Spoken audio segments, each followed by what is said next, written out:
secara rasminya Barisan Nasional dah bagi bayangan ataupun mereka hampir pastilah sedang cerita akan go solo untuk PRU 16 nanti. Dalam kenyataan Presiden UMNO Datuk Seri Zahid hari ini, UMNO BN tak akan tanding lah semua kursi 222 kursi, cuma mereka akan bertanding kursi-kursi yang mereka rasa mereka boleh menang. Maksudnya dekat sini kita baca sebagai satu signal bahawa BN masih lagi ada pertimbangan untuk elak bertembung kursi dengan Pakatan Harapan.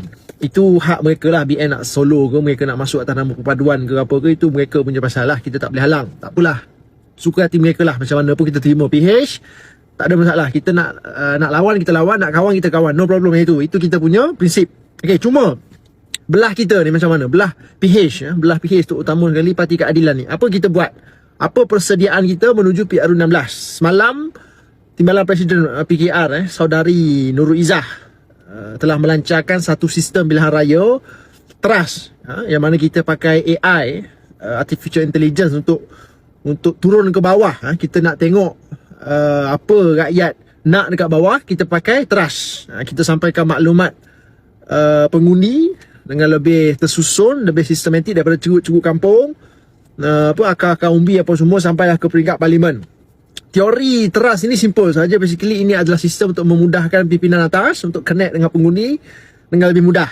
Pantau apa yang rakyat dekat bawah, terutama sekali dekat kawasan-kawasan tertentu, pengundi-pengundi kita, apa yang mereka nak, apa mereka punya tuntutan. Akan ada pasukan khas dekat lapangan turun jumpa akar umbi, jumpa rakyat. Pertama sekali syabas pada Nurul Izzah and the team, yang mana sebelum ni mungkin ramai yang tertanya-tanya manalah Izzah ni pergi, kenapalah Izzah ni hilang kan, apa sumbangan Izzah sejak menang, apa yang Izzah buat, mana Izzah. Hari ni Izzah datang dengan satu sistem yang mungkin akan menjadi senjata utama ni Pakatan Harapan, senjata utama PKR, khususnya di semua kursi yang PH bertanding nanti kan. Syabas pada Izzah dan pasukan dia. Cuma pada pandangan aku, to be fair, keberkesanan sistem teras ini sangat-sangat depend, bergantung kepada pasukan yang berada di lapangan. Pasukan mana yang duduk di lapangan, jentera di lapangan ni, mereka sebenarnya akan mempengaruhi function ke tak function sistem teras ini. Risiko dia apabila pasukan dekat bawah ini hantar report yang indah-indah sahaja, report yang baik-baik sahaja, data ataupun input yang dibawa dari bawah kepada sistem ini hanyalah input yang indah-indah belaka. Sebab apa? Sebab nak jaga air muka Presiden, nak jaga air muka Timbalan Presiden, nak jaga air muka pimpinan. Maka bila maklumat yang dihantar kepada sistem begitu, maklumat yang di-feed kepada sistem, maklumat yang kurang tepat ataupun maklumat yang kontra dengan realiti sebenar, maka AI, Artificial Intelligence, robot itu akan bekerja mengikut input yang disuap pada mereka. Dan hasil dia nanti kontra banyaklah dengan realiti sebenar.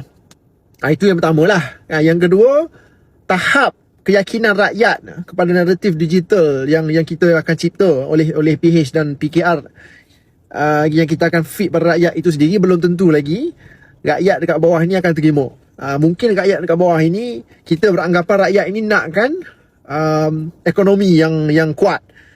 Sistem kata rakyat dekat bawah ini mahukan ataupun crave kepada kemajuan, ringgit kuat, pelaburan tinggi dan sebagainya. Tapi realitinya dekat bawah mungkin berbeza. Di kampung-kampung mungkin mereka tak heran pun, tak peduli pun ringgit kuat ke apa ke, mereka tak heran. Mereka lebih suka fokus pada isu-isu lain, isu-isu yang lebih dekat dengan mereka.